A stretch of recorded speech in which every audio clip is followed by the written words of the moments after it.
Hello, everyone. This is Tongye from University of Michigan, Ann Arbor. I'm the project manager volunteer of this DSSG Solve project. In this summer, our team collaborated with Child Poverty Action Lab and the City of Dallas to help mitigate the tenant eviction risks. In Dallas, the number of evictions have been shockingly high.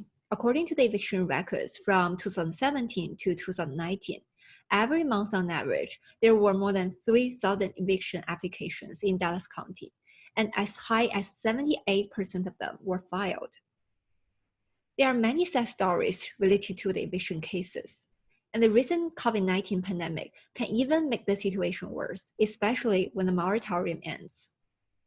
That's why CPAL and the City of Dallas collaborate with DSSG Solve to minimize the number of people who are evicted and to maximize the number of people they can assist by mitigation funds. Specifically, we would like to use data-driven methods to answer two questions. Where are the evictions, and are there some indicators of the evictions? Regarding the datasets, our partner provided us with a wide range of information, from the eviction code records to school mobility data and building permits kit. We completed all these datasets with some demographics information retrieved from ACS. And how have we orchestrated all this information? We have implemented multiple processes that allow us to go from the raw data to the outputs that can be insightful for our partner. In the very beginning, we have the raw eviction records that need to be pre-processed until we get a clean dataset. Some of these addresses are not geolocated, so they need to undergo another process of normalization and geolocalization. With the clean dataset, we are able to complete it with the other information we just mentioned, the student mobility data, the demographics, and the building permits. All this enables us to perform a deep initial analysis on the data, as well as a correlation analysis on multiple dimensions. Finally, we're working on building a model that allows us to identify those areas that are at high risk of eviction before they happen. Now let's walk through a few result examples. First, to understand where the evictions are, we plot the eviction cases across Dallas County over years. We find that evictions were not equally distributed. There are evictions geographically clustered, and the clusters had very similar patterns over time.